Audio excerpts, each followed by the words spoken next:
When the Legends Die, Part 3, The Arena, Chapter 22.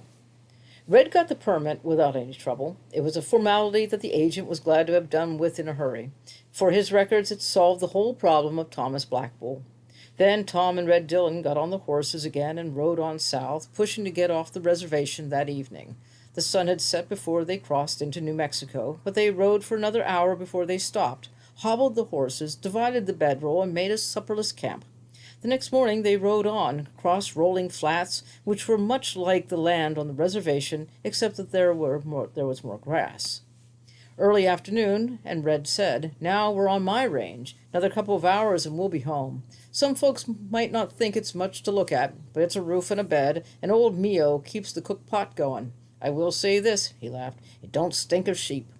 Mirages shimmered and vanished ahead of them, and shimmered again on the next rise.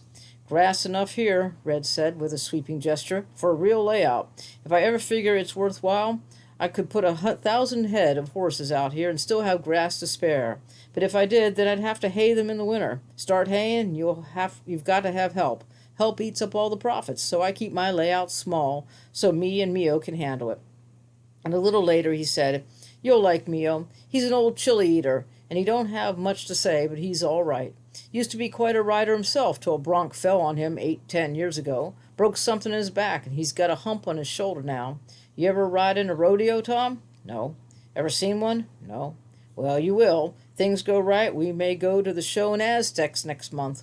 We'll go a lot of places, Tom, and we'll get paid for it. We'll make them pay." He laughed. "I got euchred in Mancos last week, but I got a feeling my luck's turned. Yes, sir, I think my luck has turned."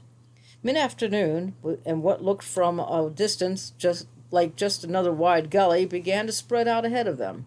It was still 2 miles away, but Tom could see the dark green of trees.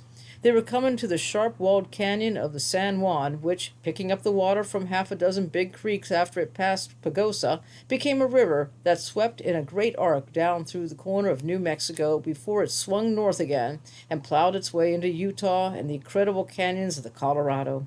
Here it looped about like a silvery snake, hiding from the arid flatlands in a bluff-walled shallow canyon of its own. They came to the rim of the bluff and looked down on huge old cottonwoods and lush grass where the river oxbowed between the canyon walls. A shelving trail led down the bluff.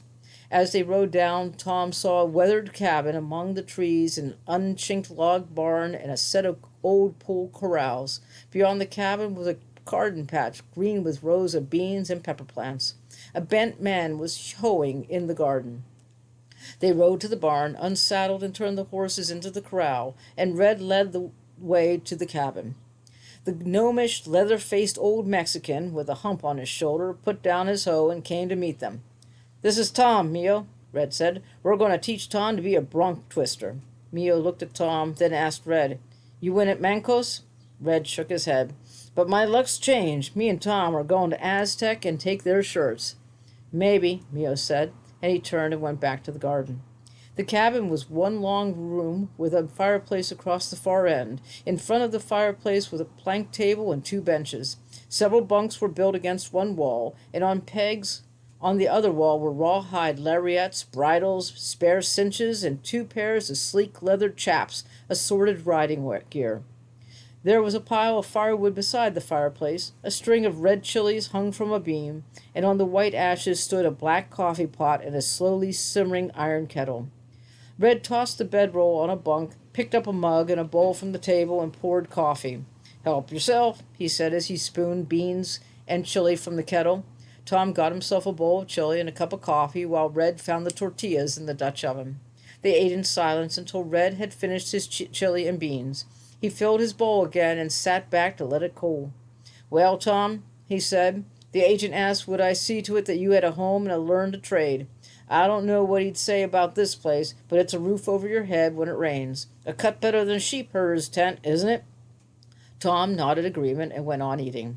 "And if you never have less to eat," Red said, "I guess you won't starve, so you've got a home. As for a trade," he must have meant being able to turn your hand into something that would keep you out of the poorhouse. "Well, I never been in the poorhouse, and I don't plan to be. You stick with me, and I guess you'll make out." His eyes went to the chaps and the bridles and the cinches hanging on the wall. "We'll both make out. he smiled to himself, then saw that Tom had finished his chili. Help yourself to some more. Fiat up. Put some gristle in your gut. You'll need it because you're going to start learning the trade tomorrow. The next morning, Tom got his first lesson as a bronc rider. Beside the 2 saddle horses, Red had 9 others, all buckers. Anybody's got an outlaw he'll sell for $5, I take him. You get so you can ride my rough string, and you can ride any horse you're likely to draw in a rodeo. The kind of shows will work anyway. So they brought in the rough string, roped one horse, blindfolded it, cinched on the bronc saddle. Red handed Tom a pair of slick leather chaps he had soaked in the horse trough, told him to put them on. Then he led the saddled horse from the corral out onto the open grass. Mio twisted its ears and held its head while Tom mounted, adjusted the reins in his left hand, and settled himself in the saddle. Mio turned the horse loose, and Tom rode only 4 jumps before he was thrown. Red caught the horse and said, "Too much rein, try again." And Tom mounted once more. He rode a few jumps longer that time, but was thrown again. "Not enough rein," Red announced. "Now do it right this time." And Tom got into the saddle again, bruised and angry. By then the horse was tiring, and Tom had begun to know its rhythm. He had loosened in the saddle twice, but the wet chaps clung to the saddle, and he recovered both times. He rode the horse to a standstill. "That's better," Red said grudgingly, while Mio brought a fresh horse from the corral. Tom caught his breath while they saddled it. Then he rode again and was thrown again. He was thrown 5 times that first day, but he began to learn how to fall as well as how to ride. The second day, the lessons he had learned riding the agency ponies began to come back. He found his sense of timing and rhythm, began to gauge the horse in its first few jumps. These horses were bigger and stronger than the Indian ponies, and each had its own pattern of bucking. He learned the patterns, and he learned to anticipate the horse's next move, be set for it. By the end of the week, he rode 2 horses in succession to a standstill. Then they moved into the corral, and he began riding out of the chute. They built a chute in the corral like a rodeo arena chute, a plank pen with walls just wide enough apart to take a horse with the gates at each end, and that crowded a horse so that it would neither lunge nor buck.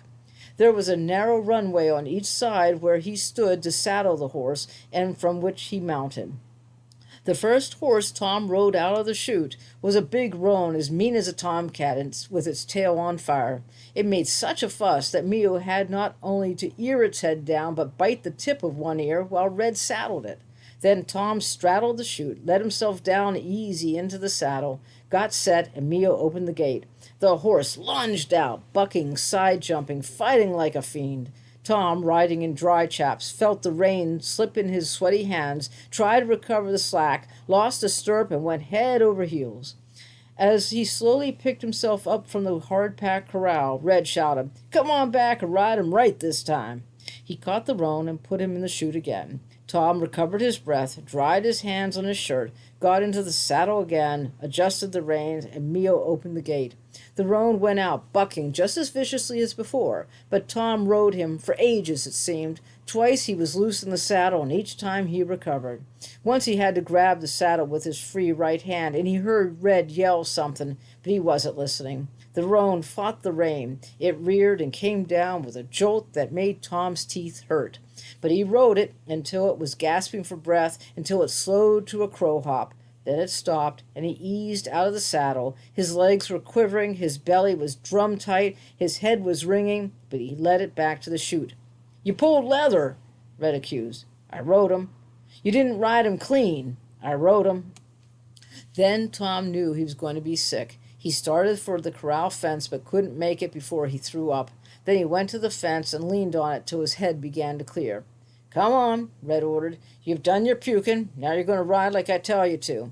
He put a fresh horse in the chute.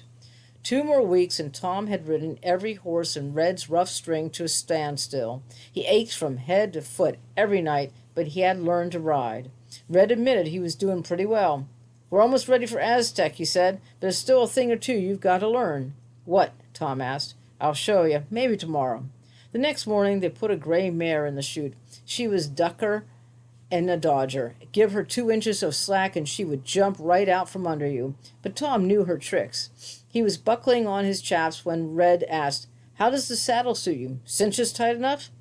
He didn't usually ask. Tom shook the saddle. It seemed right. Front cinched tight, back cinched just snug enough to keep the saddle from rocking. "It'll do," he said, and straddled the chute, let himself down and found the stirrups. He took the reins, threaded it between his fingers, adjusted it for length. He braced his stirrups, set the spurs at the base of the horse's neck. "Sure you're all set?" Red asked. Tom looked at him, though he saw a trace of a smile. "I'm ready," he said, and Mia swung the gate open. The gray lunged out. She bucked twice and started her ducking and dodging. Tom kept the rein taut, rode without trouble for several seconds. Then she side-jumped, and he felt something give under him. The saddle began to turn. He saw a loose cinch dangling and kicked free of the stirrup just in time to be thrown clear. He landed hard, and he slowly got up. He saw Red laughing. Red didn't catch the mare as he usually did. Tom caught her, led her back to the saddle, which she had kicked free. He looked at the saddle and saw that both latigos, the straps which held the cinches, were broken. Both were old latigos instead of the good new ones that had been on the saddle the day before, and both had been cut halfway through with a knife. Tom picked up the saddle, carried it back to the chute, and dropped it to the ground in front of Red. "You did that," he said. "Sure I did," Red said, still laughing. Tom was 2 inches shorter and 30 pounds lighter than Red Dillon, but he lunged at him with both fists. Red dodged back and hit him one quick blow, knocked him down. Tom got to his knees, but Red pushed his shoulder and held him down. "Stay down there and cool off. I've been in a lot more brawls than you have. I'll knock you down as fast as you get up." Tom crouched there, furious. "You cut those latigos." "I said I did. I told you yesterday you still had to learn a thing or two. First one is, don't trust anybody when it comes to your saddle and your gear, not even me. Check everything yourself before you say you're ready. I asked you twice if you were all set, and you didn't even look at the cinches or latigos." Tom slowly got to his feet, glowering. "Second thing you just learned," Red said, "is not to jump somebody bigger than you unless you've got an evener, knucks or a club or a gun. And when you get mad like that, don't try to take it out on me. Take it out on the horse where you've got a chance to win." He turned and walked away. Tom watched him go, then caught the gray mare, tied a rope around her for a surcingle, and mounted her and rode her to a standstill as he had ridden the ponies on the reservation. When she finally came to a stop, snorting bloody foam, he got off and went to the house. Red was at the table drinking coffee. "Get it out of your system?" he asked. "I rode her," Tom said. "Sure, I knew you could." Red stirred his coffee and watched him for a moment.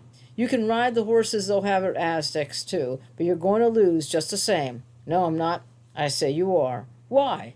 "Because I said so. You're just another Indian kid that thinks he can ride. That's what they'll think, and that's what I'll tell them. So you enter the bronc riding, and if you draw good horses, you'll score high. May even win the number 2 go-round. But you lose the final. Understand?" "No." "You damn well better understand, because that's what you're going to do. You lose the final go-round. After that, you ride again. Never mind how come. You ride again, and you ride that horse right into the ground." "But—" "Don't but me. I say that's what you're going to do. You didn't think I just wanted to make a goddamn hero out of you, did you? No, with that Aztec bunch just faunching to bet, I'm setting up a deadfall, and you're riding the way I tell you to. Now, do you understand?" Tom hesitated. Red rubbed his knuckles. "You got one beauty of a shiner. No need getting another one like it. But you sure as hell will if you get stubborn. You're going to do what I say, aren't you?" Tom nodded. "Yes," he said.